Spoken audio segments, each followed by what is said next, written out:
মাধ্যমের সূত্রে জানতে পারলাম যে কুকড়াহাটির যে ফেরি সার্ভিস, হলদিয়া কুকড়াহাটির ফেরি সার্ভিস যা রায়চক এবং ডায়মন্ড হারবারের সাথে যুক্ত করে, গতকাল বিকাল থেকে অনির্দিষ্ট কালের জন্য বন্ধ করা রয়েছে। এবং প্রশাসনিক সূত্রেও খোঁজ নিয়ে জানতে পারলাম যে এটা কোনো ভোটের জন্য বন্ধ করা হয়নি, অর্থাৎ যেহেতু ডায়মন্ড হারবারে নির্বাচন রয়েছে 1 জুন, সাইলেন্স পিরিয়ডের জন্য এটা বন্ধ করা হয়নি, অন্য যে কোনো কারণের জন্য এটাকে বন্ধ করা রয়েছে।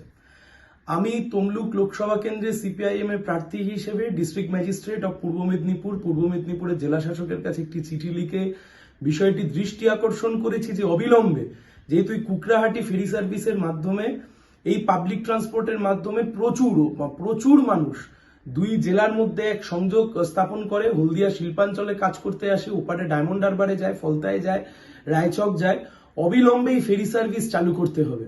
এবং অবশ্যই সাইলেন্স পিরিয়ডের সময়তে এই ফেরি সার্ভিস যেন বন্ধ থাকে, কিন্তু যেহেতু এখনো সাইলেন্স পিরিয়ড নয়, যেহেতু গতকাল থেকে বন্ধ হয়েছে, তাই অবিলম্বে এই ফেরি সার্ভিস সাইলেন্স পিরিয়ড বাদ দিয়ে এই ফেরি সার্ভিস অবিলম্বে চালু করতে হবে, নাহলে মানুষের মধ্যে অসুবিধা এবং সাধারণ মানুষ যারা এখানে যাতায়াত করেন তাদের মধ্যে অসুবিধা এবং তাদের মধ্যে ক্যাওস প্রতিনিয়ত বৃদ্ধি পাচ্ছে। প্রশাসনের দৃষ্টি আকর্ষণ করেছি তারা যাতে ইতিবাচক পদক্ষেপ গ্রহণ করেন। ডায়মন্ড হারবার কুকড়াহাটি যে ফেরি সার্ভিস, সেই ফেরি সার্ভিস কয়েকদিন হলো বন্ধ আছে। একটি সার্কুলার হয়েছে যে অনির্দিষ্টকালের জন্য ফেরি সার্ভিস বন্ধ, কারণ দেখানো হয়েছে যে জেঠির কাজ হচ্ছে। তা একবারে পুরোপুরি বন্ধ না রেখে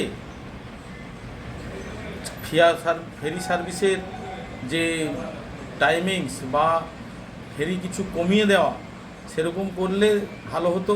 কারণ হলদিয়ার বহু মানুষ যারা বিভিন্ন কর্মসূত্রে ডায়মন্ড হারবার হয়ে যাতায়াত করেন এবং ওদিকের মানুষও হলদিয়াতে বিভিন্ন কর্মকাণ্ডের সঙ্গে যুক্ত আছে, ওনারাও আসেন। তাই একবারে পুরোপুরি বন্ধ না রেখে অন্তত একটা পার্ট অন্তত চালানো উচিত আমার মনে হয়। তা আমি প্রশাসনের কাছে আবেদন করব, ডায়মন্ড হারবার পৌরসভার কাছে আবেদন আমার, যে অবিলম্বে ফেরি সার্ভিসটি চালু করুন, কিন্তু ফেরির সংখ্যা কমিয়ে কাজটা করুন। কারণ এই সাধারণ নির্বাচন চলছে, এখন এই নির্বাচন প্রাতকালে এইভাবে চট করে একবারে পুরোপুরি বন্ধ করাটা এটা ঠিক হয়নি। আপনারা একটু বিবেচনা করুন যাতে ফেরি সার্ভিসটা পুনরায় চালু করা যায়। ফেরি সার্ভিস চালু রেখে কাজ করুন, কিন্তু ফেরির সংখ্যাটা কমান, এটাই হচ্ছে আমার আবেদন। নমস্কার।